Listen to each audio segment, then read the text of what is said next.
A little girl disappeared in the church during a wedding, and when they found her, everyone was shocked by what they saw. The organ resounded through the nave of the church, its deep notes echoing among the centuries-old stained glass windows. 7-year-old Emily adjusted the flower basket in her small hands, her eyes shining with excitement. It was Aunt Sarah's big day, and she could barely contain her joy at being the flower girl. "Stay close to me, sweetheart," whispered Emily's mother, Jane, nervously adjusting the bow in her daughter's hair. There was a tension in her voice that the girl couldn't understand. Father Thomas, with his enigmatic smile, made a subtle gesture, and the wedding march began. Emily took a step forward, scattering petals down the aisle. The guests murmured compliments, but there was something in the air beyond the scent of flowers, a palpable unease. Michael, the groom, waited at the altar. His gaze, instead of seeking his future wife, seemed to nervously wander through the congregation. For an instant, his eyes met Jane's, and a shadow of guilt, fear, crossed his face. Emily continued her path, oblivious to the growing tension. When she reached the altar, she turned to see Aunt Sarah enter, radiant in her white dress. It was then that she noticed something strange, a man in a dark suit, standing at the back of the church, who didn't seem to belong to the celebration. The ceremony proceeded, words of love and commitment echoing through the church. Emily, restless like any child her age, began to get bored. Her eyes wandered through the crowd, noticing expressions that seemed out of place for a wedding, tense faces, furtive glances. "Mom," Emily whispered, tugging at Jane's sleeve. "Can I go to the bathroom?" Jane hesitated, her expression oscillating between worry and resignation. "All right, but come back quickly." "Go straight there and back, hun, understood." Emily nodded, placing her flower basket on the pew and quietly slipping out the side of the church. The hallway leading to the bathrooms was dark, lit only by a few flickering candles. Minutes passed. The ceremony reached its climax, the couple exchanging rings. Jane looked at the empty spot beside her, a pang of panic starting to form in her chest. "Where's Emily?"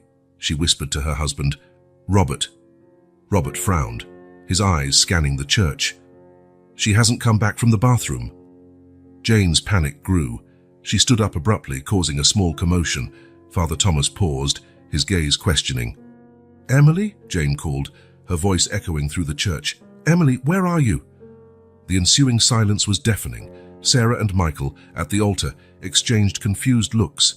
The guests began to murmur, the tension in the atmosphere exploding into palpable concern. Robert joined Jane, running towards the bathroom hallway. "Emily!" he shouted, his voice laden with fear. Chaos ensued. Guests stood up, some running to help search, others paralyzed by shock. Father Thomas tried to maintain calm, but his voice trembled slightly. "Please, stay calm. Let's search methodically. She can't have gone far." But as the minutes passed, it became clear that Emily had simply disappeared. The police were called, sirens breaking the peace of the Saturday afternoon. Jane, in tears, clutched the small abandoned flower basket. "My baby," she sobbed. "Where is my baby?" Robert, pale and trembling, tried to console his wife while answering the police officers' questions. Sarah and Michael, still in their wedding attire, looked like ghosts, shocked and incredulous. The man in the dark suit that Emily had noticed, he had disappeared as mysteriously as he had arrived. As night fell, the church, once the scene of a celebration of love, had turned into the epicenter of a nightmare. The flashing lights of sirens painted the stained glass windows red and blue, and the air was heavy with unanswered questions. How could a child disappear amidst so many people? Why was the tension palpable even before the disappearance? And who was the mysterious man in the suit? Detective Maria Silva arrived at the scene, her experienced eyes absorbing every detail. As she approached the devastated family, she couldn't imagine that this case would lead her to unearth long-buried secrets, nor the shock everyone would feel when the truth finally came to light. Emily's disappearance was just the beginning. The real horror was yet to come. Detective Maria Silva parked her car discreetly a block from the church. The chaos of the scene contrasted sharply with the apparent calm of the residential neighborhood. She took a deep breath, unwanted memories threatening to surface, Cases involving children were always the worst. "Focus, Maria," she muttered to herself, adjusting the tight bun at the nape of her neck. With firm steps, she approached the church entrance where yellow police tape created a surreal barrier. "Detective Silver," greeted a young officer, lifting the tape for her to pass. "The family is inside. Well, you can imagine." Maria nodded gravely. She could indeed imagine, perhaps too well. As she entered the church, the smell of flowers mixed with that of burning candles hit her. Petals scattered on the floor told the story of an interrupted celebration. Her eyes scanned the environment, noting every detail: the still-decorated altar, disarranged pews, a small abandoned flower basket. Jane and Robert Mendez sat in the front pew, embraced, eyes red and faces pale. Nearby, still in wedding attire, were Sarah and Michael, the bride and groom. The contrast between the immaculate white of Sarah's dress and the somber atmosphere was almost painful to see. "Mr. and Mrs. Mendez," Maria approached, her voice soft but firm. "I'm Detective Maria Silver. I'm here to help find Emily." Jane looked up, a mix of hope and despair in her eyes. "Please," she whispered, "find my girl." Maria knelt in front of them, maintaining eye contact. "I'll do everything in my power, I promise. But I need you to tell me everything, every little detail. Even things that might seem insignificant." Robert cleared his throat, his voice hoarse. "We've already told the other officers." "I know, and I've read the initial report," Maria interrupted gently. "But sometimes, when retelling, we remember new details. And I need to hear it directly from you." Over the next few minutes, Maria listened attentively as the couple recounted the events. Emily's excitement at being the flower girl, her request to go to the bathroom, the delay that turned into panic. "Did Emily know the church well?" Maria asked, her eyes attentive to the couple's reactions. Jane nodded. "Yes, we've been coming here for years. Emily practically grew up running through these halls." "So it's unlikely she got lost," Maria murmured, more to herself. Her gaze turned to Sarah and Michael. "And you? Did you notice anything unusual before or during the ceremony?" Michael seemed to hesitate for a moment before answering. "I was nervous about the wedding, you know. I wasn't paying much attention to my surroundings." Sarah, on the other hand, frowned. "There was a man. I don't remember seeing him before. In a dark suit, standing at the back of the church." Maria straightened up, her interest piqued. "Can you describe him?" As Sarah provided a vague description of the mysterious man, Maria noticed the growing tension in Robert's shoulders. There was something there, an untold story. "Mr. Mendez," she said softly, "is there anything else you want to tell me? Anything could be relevant." Robert exchanged a quick glance with Jane before shaking his head. "No, nothing else." Maria knew how to recognize a lie when she heard one, but now was not the time to press. There was a missing child, and time was crucial. Standing up, she approached Father Thomas, who was standing near the altar, his face a mask of concern. "Father," Maria began, "I need access to all areas of the church, including those normally closed to the public." The priest hesitated for a moment. "Of course, Detective, but I assure you, we've already checked every corner." "I understand, Father, but I need to see for myself. Every minute counts." In the following hours, Maria methodically searched every inch of the church and its surroundings. She examined the bathroom where Emily was supposed to have gone, looking for any signs of struggle or evidence left behind. Nothing. As the night wore on, Maria's frustration grew. How could a child simply vanish from a crowded church? And why did she have the persistent feeling that everyone was hiding something? Back in the main nave, Maria observed the Mendez family. The despair was palpable, but there was something else. Fear. Guilt. She couldn't ignore the intuition screaming that there was more to this story than met the eye. "Detective!" The voice of the young officer snapped her out of her thoughts. "We found this near the side entrance of the church." Maria took the small object he handed her, a blue hair ribbon, identical to the one Emily was wearing in the photos her parents had shown.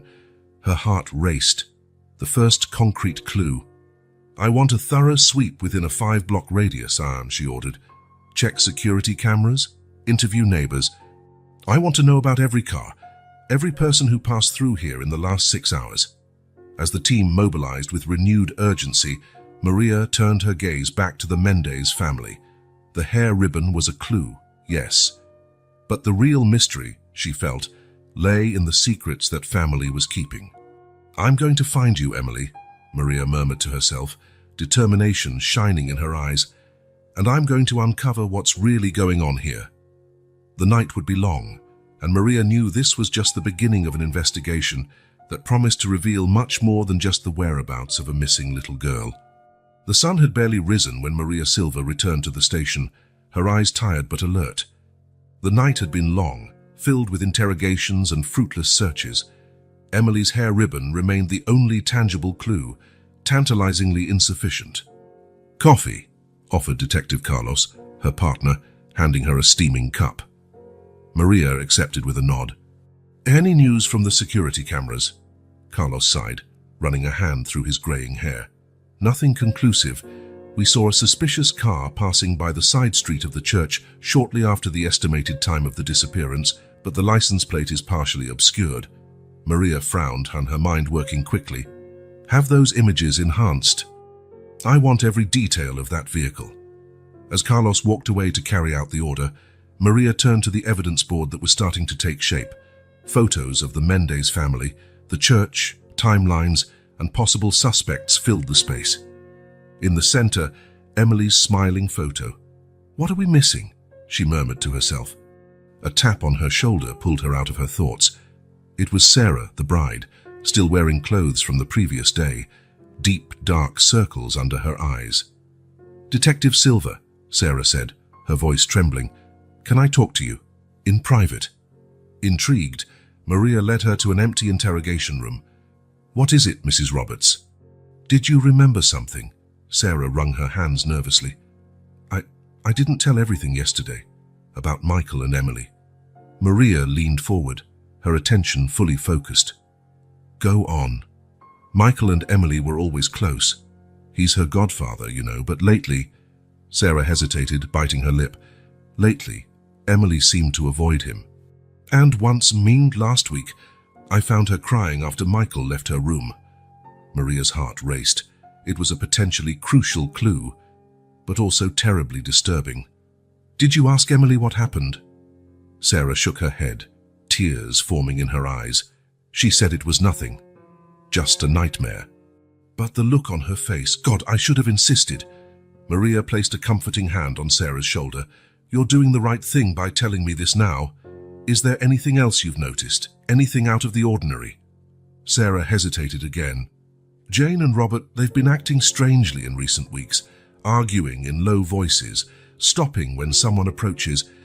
And Robert, he always seems to be looking over his shoulder, like he's afraid of something." Maria nodded, her mind connecting the dots. "Thank you, Sarah. This could be very important." As Sarah left, Maria called her team. It was time to dig deeper into the Mendez family's history. Hours passed in a frantic search for information. Financial records, employment histories, even old police reports were examined. "Chief," called one of the detectives, "I found something interesting about Robert Mendez." Maria approached quickly. "What do we have?" 5 years ago, he was fired from his job at an accounting firm. The official reason was irreconcilable differences, but there are rumors of fraud involved. Nothing was proven, but where there's smoke, there's fire, Maria completed, her mind racing. "Good work. Keep digging. I want to know everything about that company, who the clients were if there were internal investigations." As her team worked, Maria decided to make an impromptu visit to the Mendez house. Upon arrival, she immediately noticed the tension in the air. Jane looked like she had aged years in just one day, while Robert could barely maintain eye contact. "Mr. and Mrs. Mendez," Maria began softly, "I understand this is a difficult time, but I need to ask some additional questions." Jane nodded weakly, gesturing for Maria to sit. Robert remained standing, restless. "Mr. Mendez," Maria turned to him, "can you tell me about your former job at the accounting firm?" Robert's face visibly paled. "On what?" What does that have to do with Emily's disappearance? At this moment, every piece of information is relevant, Maria replied calmly. Please, answer the question. Robert exchanged a quick glance with Jane before answering hesitantly. I made some mistakes. Nothing illegal, understand? Just creative interpretations of some numbers. I was discovered and fired. End of story. Maria noticed Jane's trembling hands, the sweat forming on Robert's forehead. There was more there, much more. And after that? How were things financially for the family? Jane intervened, her voice trembling. It was difficult for a while. Robert had trouble finding work. We had to make some arrangements. What kind of arrangements? Maria pressed gently. The ensuing silence was deafening. Robert seemed on the verge of collapse, while Jane visibly fought back tears. Please, Maria implored, leaning forward. If there's anything that can help find Emily, I need to know now. It was then that Robert broke.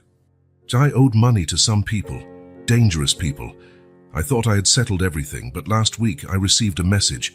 They said the deadline was over, that they would collect in another way. Maria's heart sank. The pieces were starting to fit together, forming a grim picture. Why didn't you tell me this before? She asked, struggling to keep calm. We were afraid, Jane sobbed. Afraid that if we said anything, they might hurt Emily. Maria stood up abruptly. I need the names of these people, now, and I want to know exactly what that message said, word for word. As Robert, trembling, began listing names and details, Maria felt a mix of determination and apprehension grow within her. The case had taken a dangerous turn, but now, finally, they had a clear direction. Emily hadn't simply disappeared. She had been taken, and time was running out.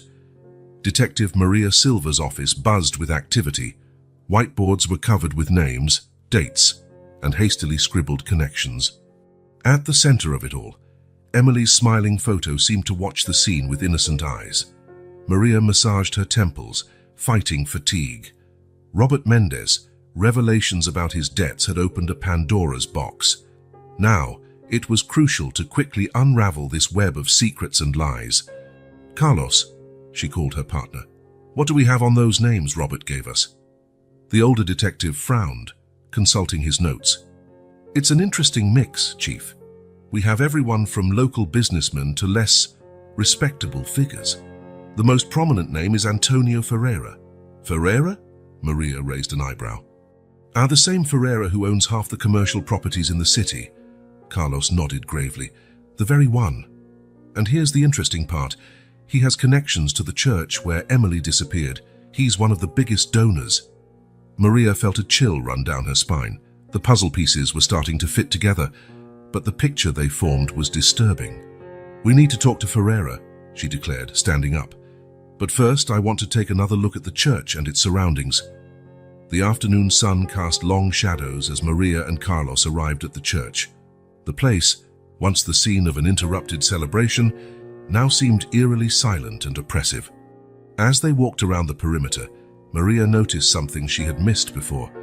A small security camera, almost hidden under the eaves of a neighboring shop. Carlos, look at this, she pointed. This camera might have captured something we missed earlier. After a brief conversation with the shop owner, an elderly man named Mr. Johnson, they gained access to the recordings.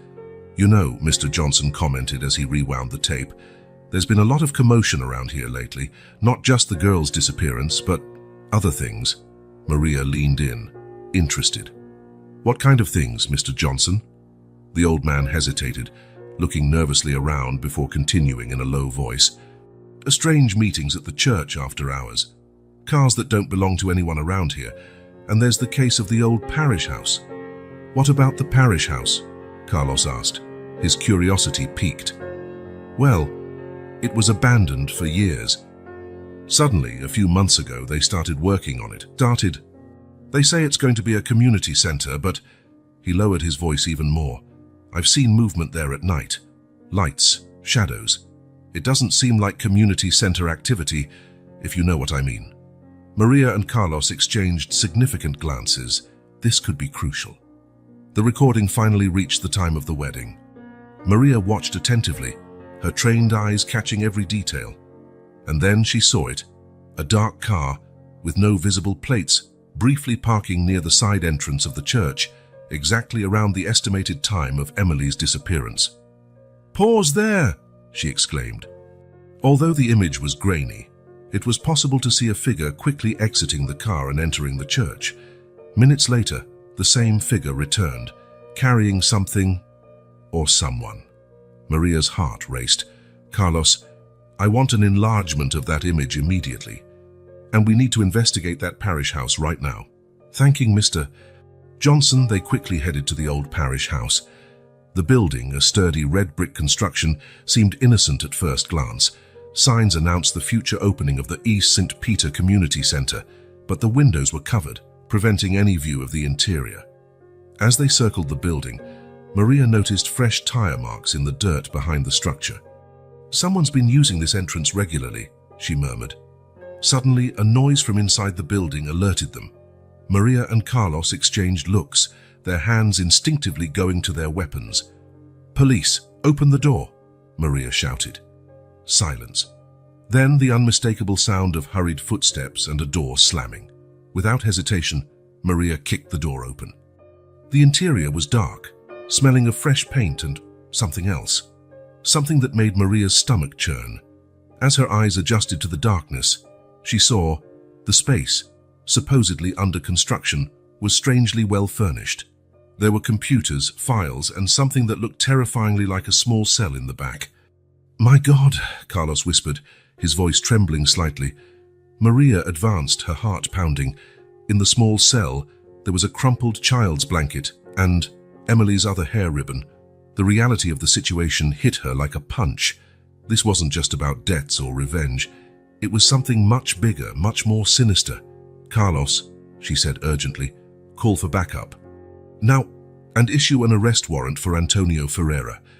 I think we've just uncovered the tip of a very, very large iceberg." As the sirens began to wail in the distance, Maria looked once more at the small hair ribbon in her hand. "We're coming, Emily," she murmured. "Hold on." The city of whispers was about to become a cacophony of revelations, and Maria knew that the real battle was just beginning.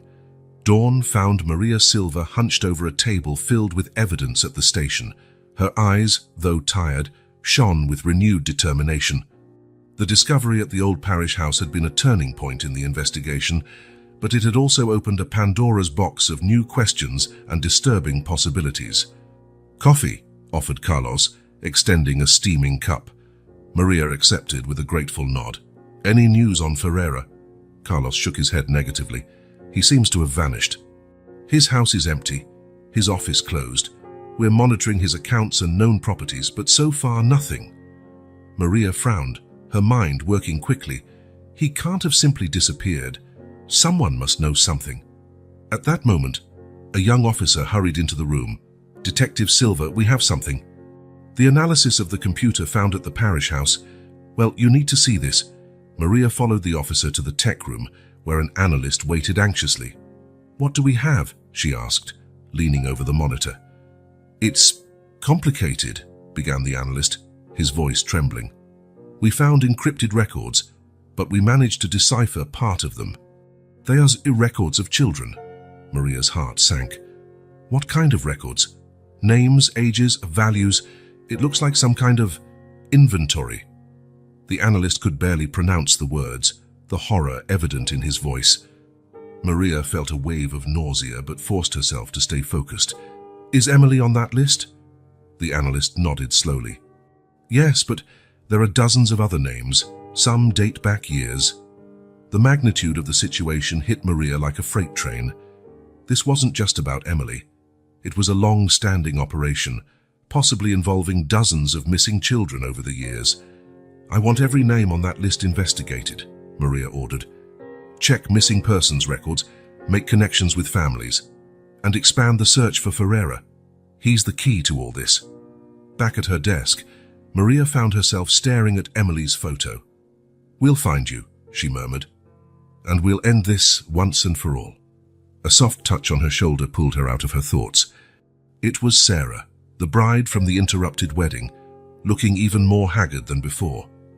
"Detective," Sarah began hesitantly, I remembered something. Something Michael said the night before the wedding. Maria straightened, her attention fully focused. Go on, please. Sarah took a deep breath before continuing. He was drunk, saying nonsensical things. But he mentioned something about righting past wrongs and saving the children.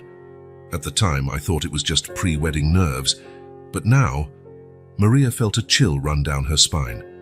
Sarah, where is Michael now? I don't know, Sarah replied, tears forming in her eyes. He left last night, saying he needed to resolve something. He hasn't returned since. With a knot forming in her stomach, Maria summoned her team. I want everything we can find on Michael, history, connections, everything, and put out an alert. He could be a victim or a suspect, but he's definitely a crucial piece of this puzzle. The following hours were a whirlwind of activity. As her team delved into Michael's past, Maria decided to make an impromptu visit to the church. Something told her that Father Thomas knew more than he was revealing. Upon arriving at the church, Maria found the building eerily silent. Father Thomas was at the altar, seemingly lost in prayer. Father, Maria called, her voice echoing through the empty nave. The priest turned slowly, his face a mask of exhaustion and fear. Detective Silver, I was expecting you. Maria approached cautiously. Father Thomas, I think it's time we had a frank conversation. What exactly is going on here? The priest hesitated, his eyes nervously wandering around the church before settling on Maria. I wanted to speak earlier, but I was afraid of what might happen if I revealed what I know. And what exactly do you know? Maria pressed gently. Father Thomas took a deep breath. Years ago, I discovered irregularities in the church's finances, suspicious donations, large sums of money passing through our accounts. When I started to investigate, I was warned to stay out of it. Advertised by whom? Maria asked, though she already suspected the answer. Antonio Ferreira, the priest replied, his voice almost a whisper. He has influence everywhere. In the church, local politics, business. I thought I was protecting the community by staying quiet, but now... Maria felt a mixture of compassion and frustration. Father, I understand your dilemma, but your silence might have cost the freedom of many innocent children. The priest nodded sadly. I know, and that's why I decided to speak now. There's something you need to see. He led Maria to his office, where he removed a painting from the wall, revealing a small safe. From inside, he took out a folder. These are all the records I managed to gather over the years, he explained, handing the folder to Maria. Suspicious transactions, names, dates. I hope this helps to find Emily and the other children. Maria quickly flipped through the documents, her heart racing with each page. It was a goldmine of information, potentially the key to unraveling the entire operation. Father, this is... she began, but was interrupted by the shrill sound of her phone. Silver, she answered quickly. Carlos's urgent voice came through the line. Chief, we found Lucas. You won't believe where he is. Maria felt adrenaline surge through her veins. Where? At a rural property on the outskirts of the city, and he's not alone. There's movement there, and... Carlos hesitated. We think we saw a child. Maria's heart nearly stopped. I'm on my way. Don't do anything until I get there. Turning to Father Thomas, she said quickly, Thank you for this. It could save many lives. As she rushed to her car, the sound of approaching engines echoing in the distance, Maria knew she was about to face the decisive moment of this investigation. Emily was close. She could feel it. And with her, the answers to the many mysteries that had plagued this city for so long. The final hunt was about to begin. Maria Silva's car sped down the rural road, sirens off to avoid alerting any possible suspects. Beside her, Carlos gripped the dashboard tightly, his eyes fixed on the road ahead. How much farther? Maria asked, her voice tense with anticipation. About 5 minutes, Carlos replied, checking the GPS. The tactical team is already in position, waiting for our orders. Maria nodded, her mind racing with possible scenarios. Finding Lucas on the rural property was an unexpected twist. Was he a suspect or a victim? And more importantly, was Emily there? As they approached the location, Maria turned off the headlights, letting the darkness of the night envelop them. The property was vast, with a main house and several barns scattered across the land. There, Carlos pointed to a movement near one of the barns. Maria squinted, her heart racing as she saw a silhouette that looked like a child being hurriedly taken inside the structure. "Alpha team, take positions," she ordered over the radio. "Beta team, cover the south exit," she ordered over the radio. "We have visual confirmation of a possible child victim. Proceed with extreme caution." Moving swiftly and silently, Maria and Carlos joined the team approaching the barn. The air was thick with tension, each second stretching into an eternity. "Police! Hands up!" The shout broke the night silence. Chaos erupted instantly. Shouts, the sound of breaking glass, and hurried footsteps echoed through the air. Maria advanced, her weapon drawn, her heart pounding in her chest. As she entered the barn, the scene unfolding was pure frenzy. Men were trying to flee in every direction, some being taken down by officers, others managing to escape into the darkness. "Emily!" Maria shouted, her eyes frantically scanning the area. A muffled cry caught her attention. Running towards the sound, Maria stumbled upon a scene that made her heart stop. Lucas, the groom from the interrupted wedding, was kneeling, shielding with his body a small child, not Emily, but a boy about the same age. "Don't shoot!" Lucas shouted, raising his hands. "I'm protecting him." "I came to save the children." Maria slowly lowered her weapon, confusion evident on her face. "Lucas, what is going on here?" Before he could answer, a shout pierced the air. "Maria, watch out!" She turned just in time to see a man lunging at her with a metal bar raised. With a quick move, Maria dodged the metal passing inches from her head. A second later, Carlos was there, taking down the attacker with a precise strike. "Thanks," Maria panted before turning back to Lucas. "Explain. Now." Lucas, still protectively holding the frightened boy, began to speak rapidly. "I discovered this months ago, Ferreira, the child trafficking, everything. I tried to gather evidence, but it was too dangerous to go directly to the police. So I decided to act on my own." "Why didn't you come to me?" Maria asked, frustration clear in her voice. "Because the operation is bigger than you can imagine," Lucas replied, his gaze intense. "There are powerful people involved, Maria. People who could shut down your investigation with a single phone call." As if to confirm his words, Maria's phone rang at that exact moment. It was the chief of police. "Silva," she answered, not taking her eyes off Lucas. "Detective, what the hell is going on out there?" The chief's voice thundered through the phone. "I've got calls from very important people asking about an unauthorized operation in progress. Explain yourself immediately." Maria felt a chill run down her spine. Lucas' words echoed in her mind. "Sir, we're in the middle of a rescue operation. We found evidence of a child trafficking ring and—" "Stop immediately," the chief interrupted. "You do not have authorization for this operation. Withdraw your team now and report to the station in the morning. That's a direct order, Silva." The line went dead, leaving Maria stunned. She looked at Carlos, who had heard part of the conversation, then at Lucas, who watched her with a mix of understanding and determination. "What are you going to do?" Lucas asked softly. Maria closed her eyes for a moment, weighing her options. Her entire career, everything she had fought for, was at stake. But then, the image of Emily, scared and alone, flashed through her mind. Opening her eyes, she turned to her team. "Continue the operation. Find all the children. Don't let anyone escape." "But, Chief," Carlos began, concern evident in his voice, "the chief's order—" "I know," Maria interrupted, "and I'll take full responsibility for it. But we can't stop now. These children need us." With renewed determination, the team continued to search the property. Over the next hour, 5 more children were found, all scared but physically unharmed. As paramedics began to care for the rescued children, Maria approached Lucas, who was giving his statement to another officer. "Emily," she said simply. "Where is she?" Lucas's face twisted in pain.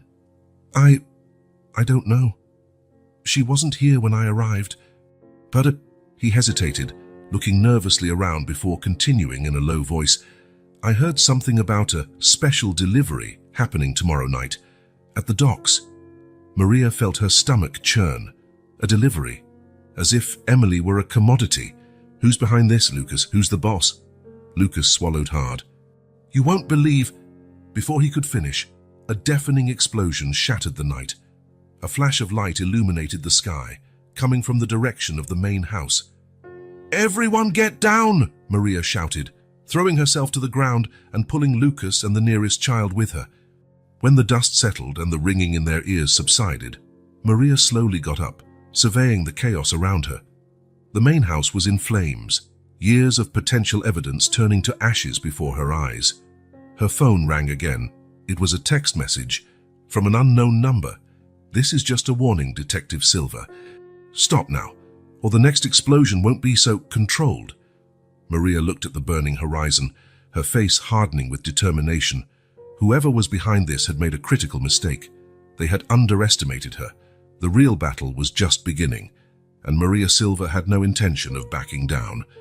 The sun had barely risen when Maria Silver entered the station, her eyes burning with exhaustion, but shining with fierce determination.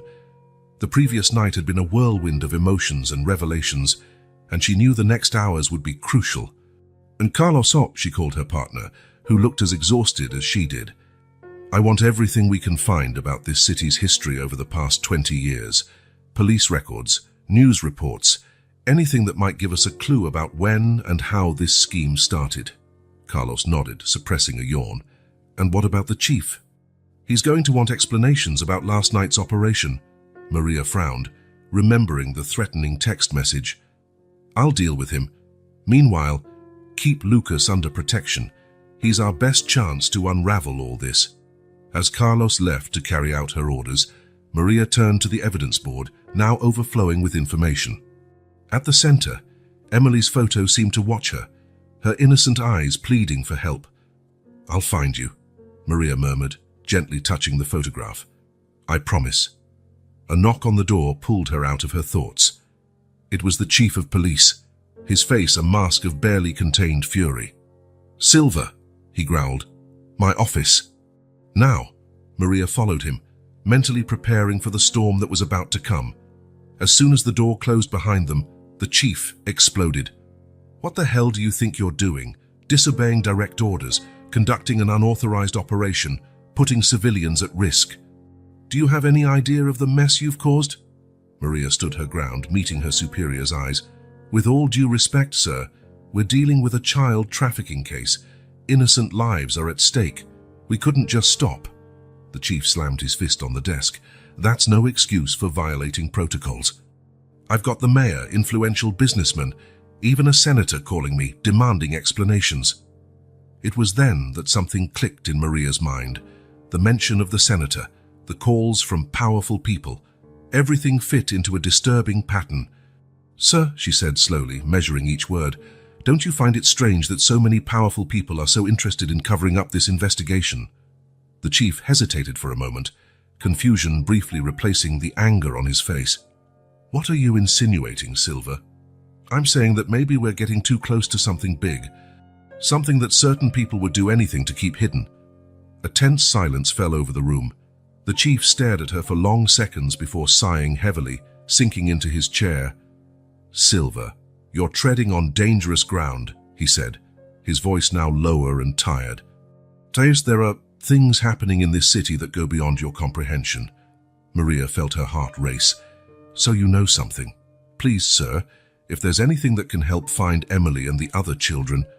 The chief seemed to fight an internal battle before finally speaking.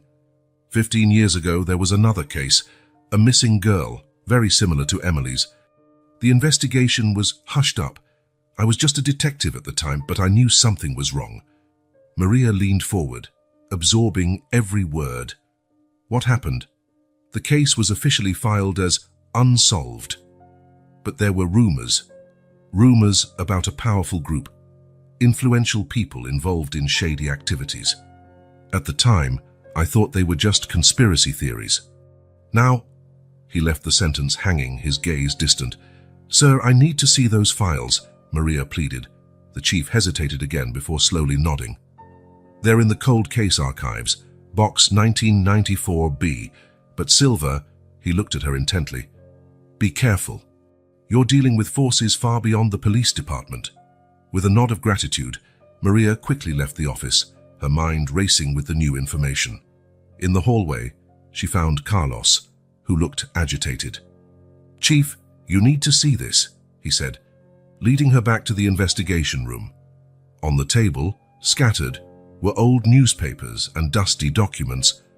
Carlos pointed to a particular headline: Scandal shakes local charity foundation, accusations of embezzlement and illegal activities.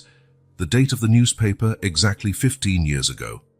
The foundation was run by none other than Antonio Ferreira, Carlos explained.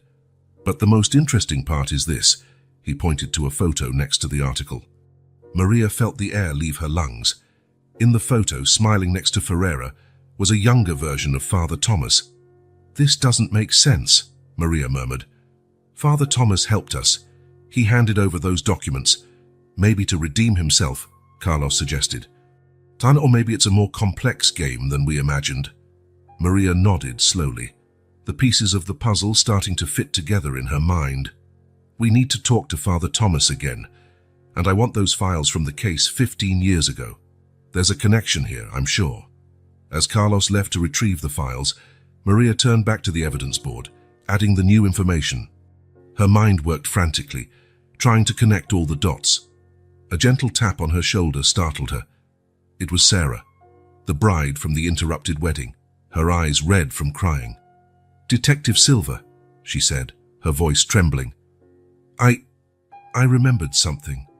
Something Lucas told me a long time ago, before we started dating. Maria gestured for her to sit. What was it, Sarah? Sarah took a deep breath before continuing. Lucas mentioned that when he was a teenager, he witnessed something disturbing. A handoff, he said, children being taken in a van while men in suits handed over briefcases to shady figures. At the time, I thought it was just a story to impress, but now... Maria felt a chill run down her spine. Where did this happen, Sarah? Do you remember? At the old abandoned pier, Sarah replied. The same place where... She hesitated, tears forming in her eyes, where Lucas's sister disappeared years ago. The revelation hit Maria like a bolt of lightning. Lucas's sister. The case from 15 years ago, everything was connected. At that moment, Carlos returned with the box of files. Chief, you won't believe what I found. Maria opened the box with trembling hands, her heart pounding in her chest. The first file she saw made her blood run cold. Case Bababot 1994, B.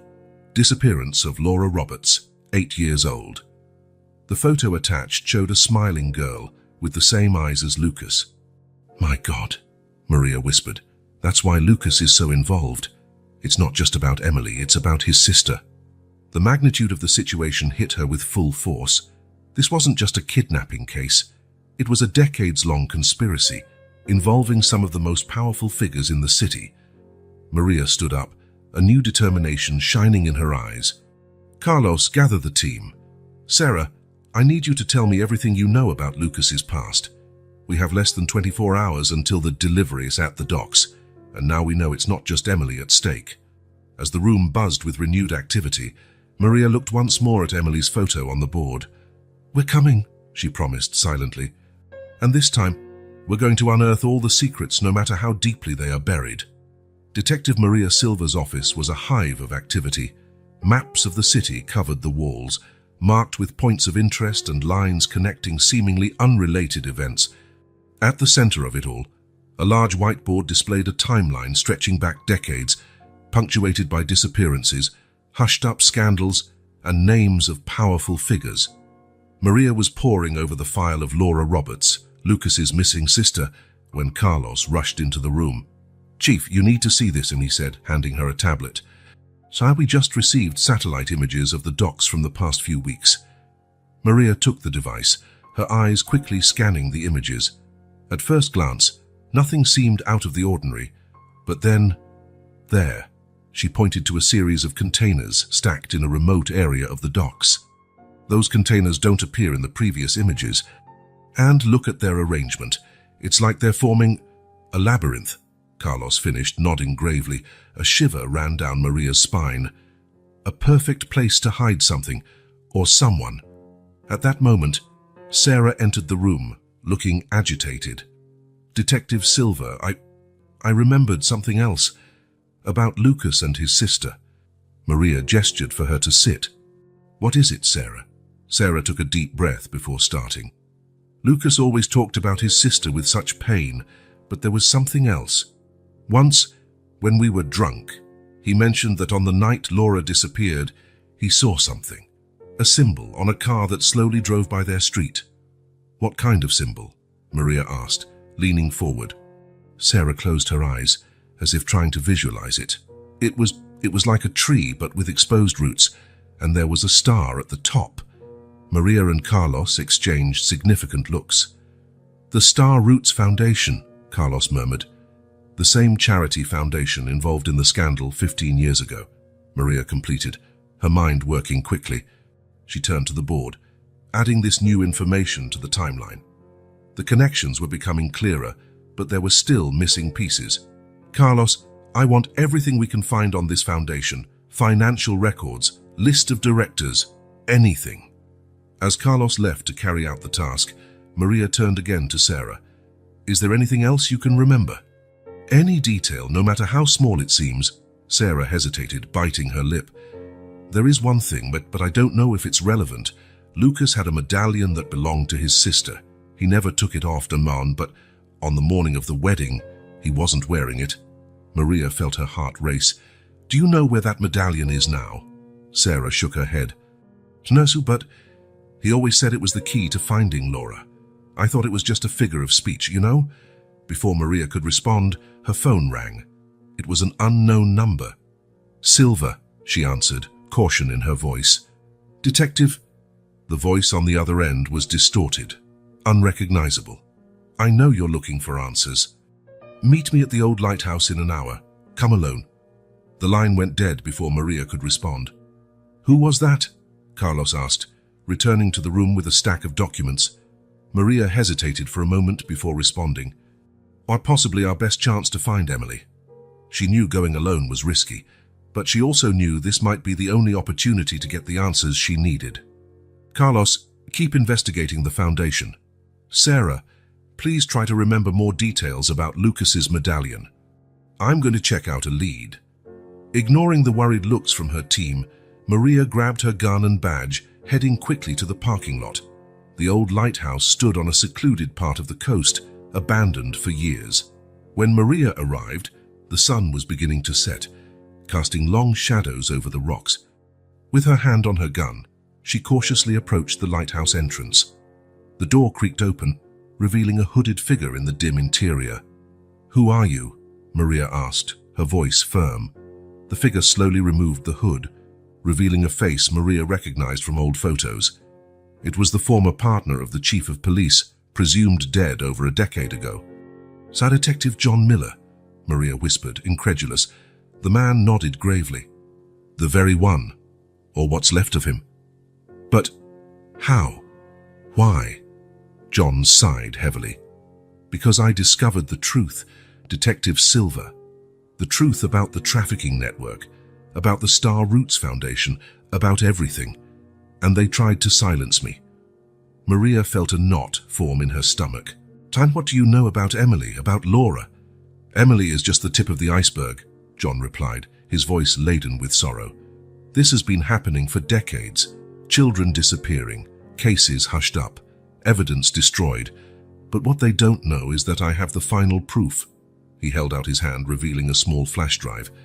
"Everything is here. Names, dates, transactions, enough to bring down the entire operation." Maria reached out to take the device, but John pulled back.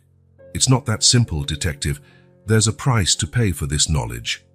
"What price?" Maria asked, tension evident in her voice. "The truth can destroy lives, Detective. Not just the guilty, but the innocent as well. Are you prepared to bear that burden?" Maria hesitated for a moment, thinking of Emily, of Laura, of all the other children. "Yes," she finally replied. "I am." John nodded slowly, handing over the flash drive. "Then here it is. But remember, once you open this Pandora's box, there's no closing it again. As Maria held the small device, feeling its weight much greater than its dimensions suggested, John continued, "There's one more thing you need to know.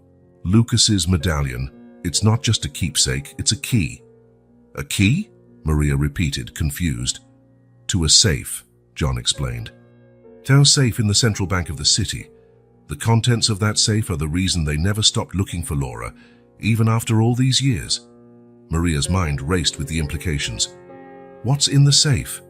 John shook his head. "That, I don't know. But whatever it is, it's important enough to keep this entire operation running for decades." Suddenly, a noise from outside the lighthouse alerted them both. John quickly pulled his hood back up. "They've found me," he whispered urgently. "Go, detective. Use this information wisely. And remember, not all your allies are trustworthy, and not all your enemies are what they seem."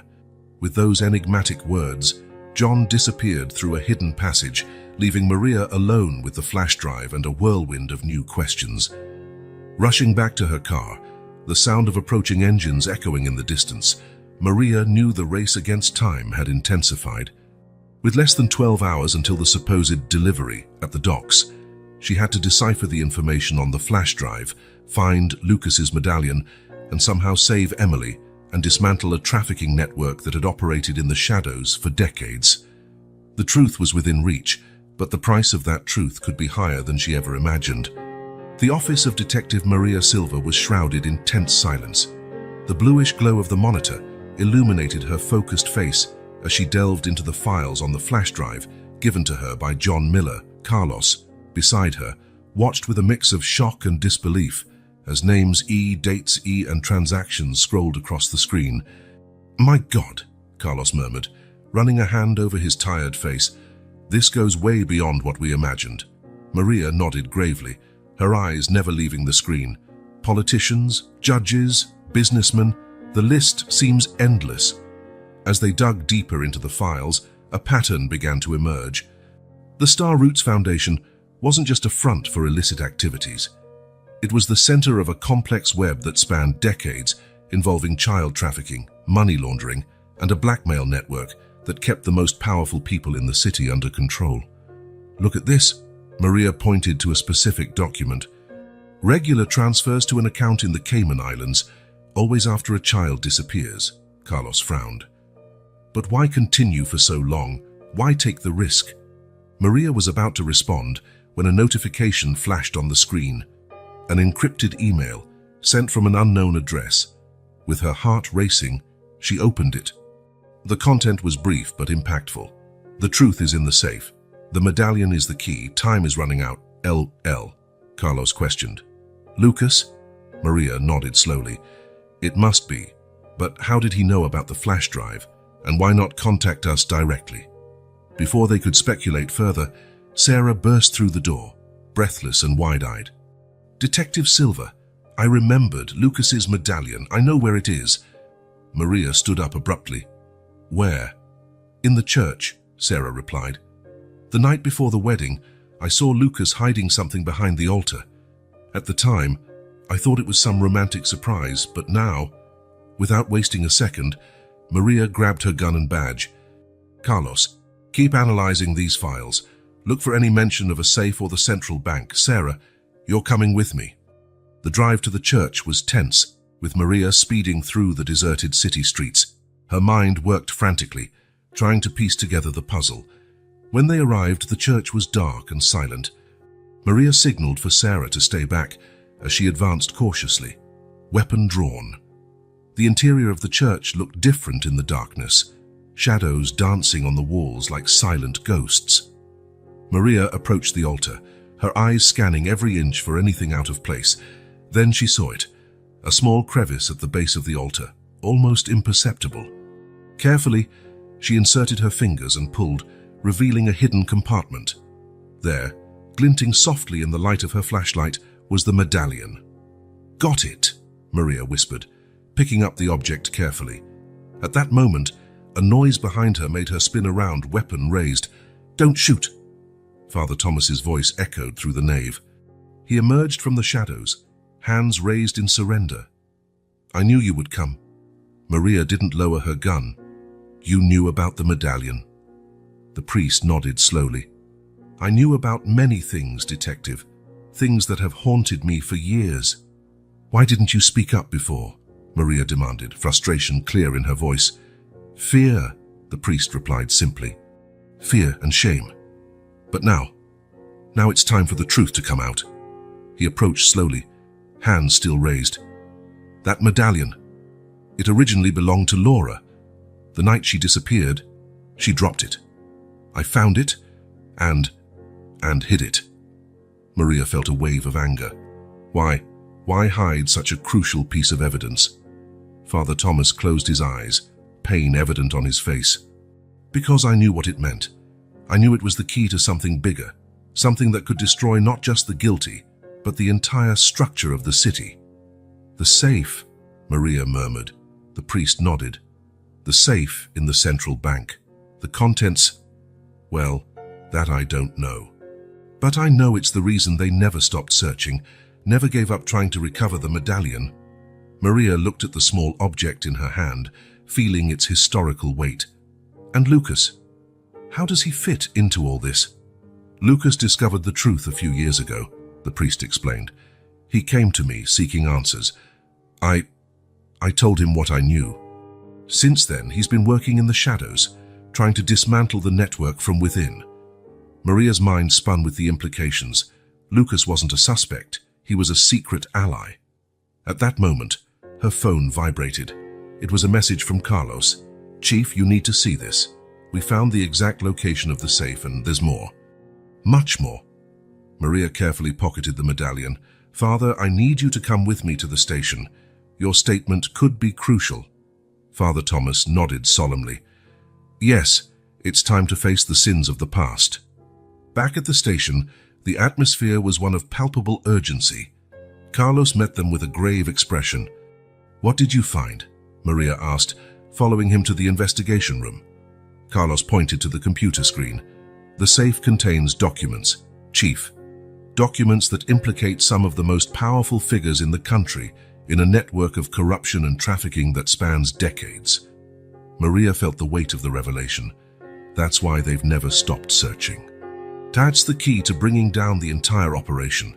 There's more, Carlos continued. We intercepted a communication, the delivery, at the docks. It's not just about Emily. What do you mean? Carlos hesitated before responding. They're planning a mass escape, everyone involved taking all the children currently in captivity with them. It's their final contingency plan. Maria's blood ran cold. When? Tonight, in less than 3 hours. The reality of the situation hit her with full force.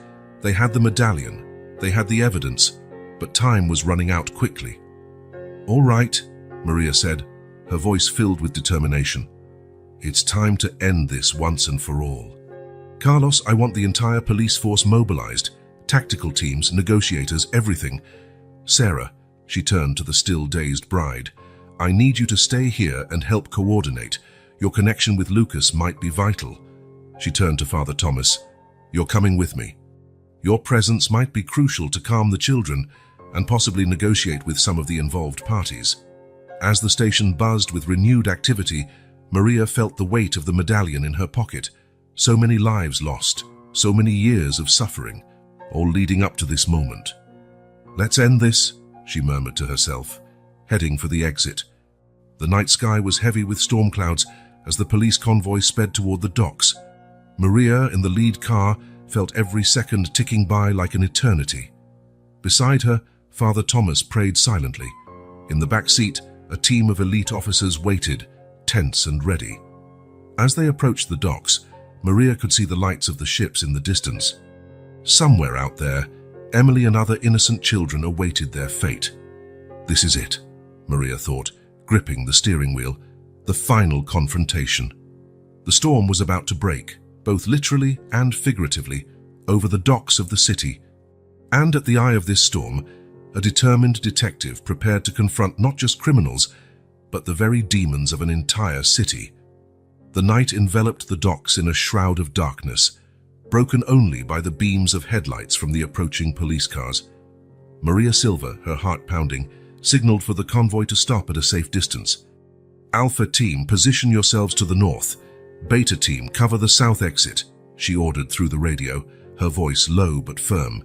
Remember, there are children involved. Maximum caution.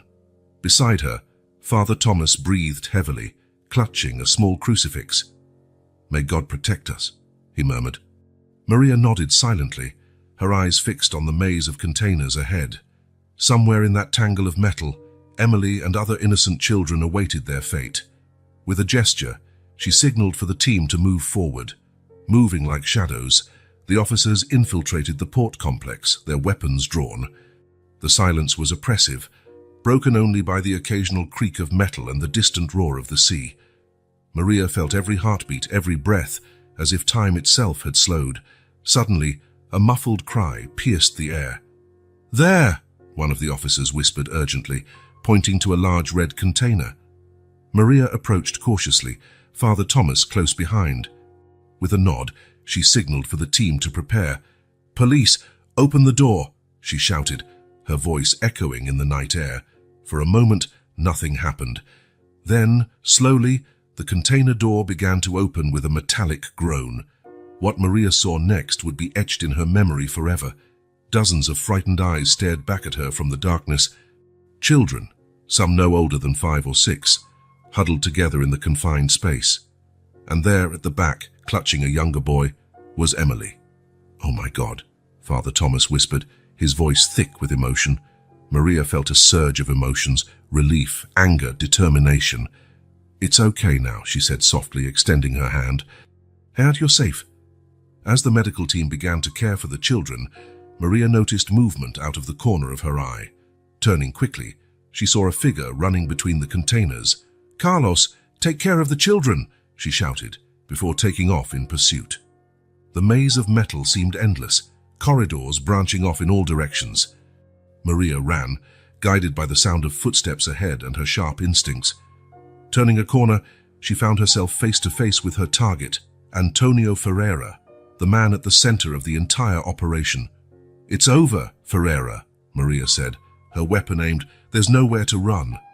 Ferreira, his face a mask of desperation and anger, drew a gun. "You don't understand," he snarled. "This is bigger than you can imagine, bigger than all of us." "Then explain it to me," Maria replied, her voice steady. "Explain why innocent children had to suffer." For a moment, it seemed Ferreira would shoot, but then something in his eyes changed. With a defeated sigh, he lowered his weapon. "The safe," he finally said. "It all started with the safe." Maria, still cautious, stepped closer. "What's in the safe, Ferreira?" "Evidence," he whispered, his voice now weary. "Evidence of a conspiracy that reaches the highest levels. Politicians, judges, even—" A gunshot rang out, cutting Ferreira off. Maria dropped to the ground, seeking cover. "Maria?" The voice of the chief of police called out, surprisingly close. "Are you all right?" Confused, Maria slowly stood up. The chief was there, his gun still smoking. At his feet, Ferreira lay motionless, a pool of blood spreading around him. What did you do?" Maria asked, shocked. The chief looked at her, his eyes cold. "What needed to be done?" "Just like I've been doing for years." The realization hit Maria like a punch. You're part of this." A humorless smile crossed the chief's face. "Part? My dear, I'm the center of it all." Before Maria could react, she felt a sharp pain at the back of her head. As her vision darkened, she saw Father Thomas rushing towards her, his face a mask of concern. "I'm sorry, Maria," was the last thing she heard before losing consciousness. When Maria woke up, she was tied to a chair in what seemed to be an abandoned office at the docks. In front of her stood the chief and Father Thomas, deep in conversation. She's awake," the chief noted, turning to face Maria. "Apologies for the rough treatment, but we couldn't take any chances." Maria struggled against her restraints. "Why, Chief? Why do all this?" Father Thomas stepped forward, his face lined with remorse. "It's complicated, Maria. It started decades ago as a way to protect the city, but then it grew beyond our control." "Protect the city?" Maria spat. "Tied by kidnapping children." The chief sighed. "The children were an unfortunate consequence. The real goal has always been power, control. With the information in that safe, we could manipulate anyone, from local politicians to national figures. And Laura? Maria asked, thinking of Lucas's sister. And Emily? Were they just to unfortunate consequences too? A heavy silence filled the room. Finally, Father Thomas spoke, his voice heavy with regret. Laura discovered something she shouldn't have, and Emily. She's special. More than you know. At that moment, the door opened. To Maria's shock, Lucas entered, carrying Emily in his arms. It's done, Lucas said, his voice thick with emotion. The safe is open.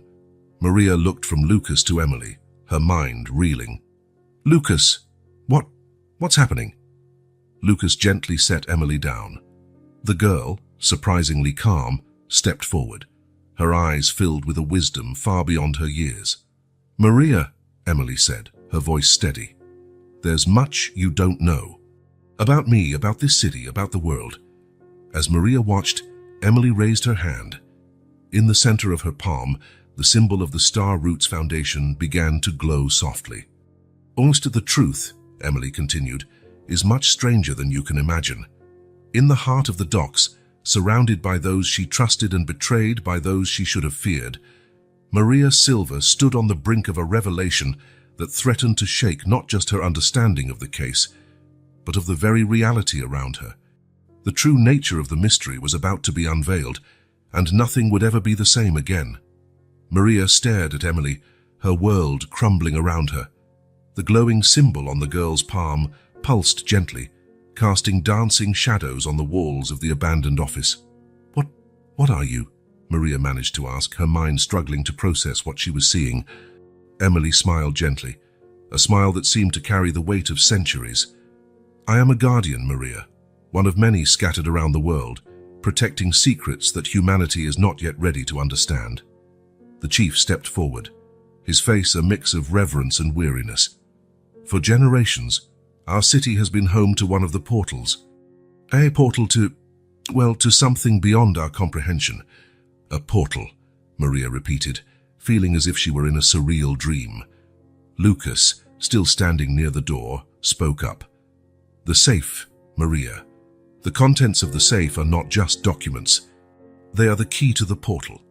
The pieces began to fall into place in Maria's mind, forming a picture that defied everything she thought she knew about the world. The missing children, she began, dreading the answer. Potential guardians, Father Thomas finished softly. Not all children have the gift. Those who didn't, they were relocated, given to families who couldn't have children. Maria felt a wave of nausea. You stole children from their families to protect something much greater, the chief argued. You don't understand what's at stake here, Maria. If the portal falls into the wrong hands, and you think you're the right hands, Maria shot back, her voice filled with contempt. Lying, manipulating, destroying lives. Emily stepped closer to Maria, her eyes shining with a wisdom beyond her years. It wasn't always like this, Maria. In the beginning, it was pure. But power corrupts. With a gesture, Emily undid the restraints holding Maria. That's why you're here. That's why all of this happened. We needed someone incorruptible, someone who could see the truth and make the right choice. Maria stood slowly, rubbing her wrists. What choice? Lucas stepped forward, holding out a small object. Maria recognized it immediately. The medallion. The future of the Order of the Guardians, Lucas said solemnly. It's in your hands. Maria looked at the medallion, feeling its weight not just physically, but metaphysically. Why me? Because you never gave up, Emily answered. What, because, even in the face of the impossible, you kept searching for truth and justice? The silence that followed was heavy with expectation. Maria felt the weight of countless lives, past and future, on her shoulders. Slowly, she reached out and took the medallion. As her fingers closed around the cold metal, a wave of energy surged through her body. Images, sounds, and sensations flooded her mind. Glimpses of other worlds, creatures beyond imagination, powers that defied the laws of physics. When the vision passed, Maria staggered, leaning against the wall for support. My God, she whispered. Now you understand. the chief said softly. What's at stake? What we've been protecting for so long. Maria looked at each face in the room, seeing them in a new light. The weight of their secrets, their choices, was almost tangible. And now? She asked, her voice trembling. What happens now? Emily smiled, a smile that seemed to light up the entire room. Now, Maria Silva, you decide. The future of the Order, the future of the portal, the future of everything that is in your hands. Maria closed her eyes, letting the magnitude of the situation wash over her. When she opened them again, there was a new determination in her gaze. First, she said firmly, we're going to set some things straight. All the children who were unjustly taken from their families will be returned. No exceptions.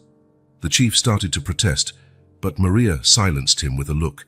Second, those who abused their power, who corrupted the original purpose of the Order, will be held accountable. We cannot protect the world by sacrificing our humanity in the process. She turned to Emily. And what about you, and the other children with abilities? Emily nodded solemnly. Those of us with the gift will be trained, but with the consent of our families. No more secrets, no more lies. And the portal? Lucas asked hesitantly. Maria took a deep breath. The portal will remain protected, but not at the cost of innocent lives. We'll find a better way, a more ethical way. She turned to Father Thomas. The church has always been a place of refuge and hope. We'll restore that purpose. You'll help reunite families and heal their wounds. The priest nodded, tears in his eyes. It will be my penance and my redemption. Maria then faced the chief. Shall you and everyone else involved in the criminal aspects of this operation will face justice, not the secret justice of the Order, but the open justice of the courts. The chief bowed his head, accepting his fate. Finally, Maria turned to Lucas. Your sister, Laura. Lucas swallowed hard. She was like Emily, wasn't she? A guardian? Emily nodded sadly. She was, and she made the ultimate choice to protect the portal. Her sacrifice will not be forgotten. Tears streamed down Lucas's face. Years of searching, of doubt, finally coming to an end. Maria placed a comforting hand on his shoulder. We'll honor her memory by doing things the right way this time. The following hours were a whirlwind of activity. As the sun rose on the horizon, casting its first rays over the docks, a new era began. Rescue teams arrived to care for the rescued children. Federal agents, summoned by Maria, began dismantling the corruption network that extended far beyond the city's borders. And behind the scenes, the first steps of a reformed Order of the Guardians were taken. Days turned into weeks, and weeks into months. The city slowly began to heal. Families were reunited, truths were revealed, and a new transparency permeated the institutions that had once been corrupted. Maria, now bearing the weight of the medallion and the knowledge that came with it, found a delicate balance between her duty as a detective and her new responsibility as a guardian. On a quiet afternoon, months after the events at the docks, Maria found herself back at the church, sitting beside Emily. How are you handling all of this? The girl asked, her voice carrying that strange maturity that still surprised Maria. Maria smiled softly. One day at a time. It's still surreal, sometimes. Knowing what I know, seeing what I see. Emily nodded understandingly. The burden of knowledge is heavy, but you're not alone, Maria. You'll never be alone. As the sun set, casting a golden glow through the church's stained glass windows, Maria reflected on the journey that had brought her here. The disappearance of a little girl had triggered a series of events that changed not just her life, but the fate of an entire city and perhaps the world. One day at a time, Maria repeated to herself, feeling the comforting weight of the medallion against her chest. And so, as the shadows of the night began to fall, Maria Silva, detective, guardian, protector, prepared to face whatever the future held, knowing that the true battle between light and darkness, between secrecy and truth, was just beginning.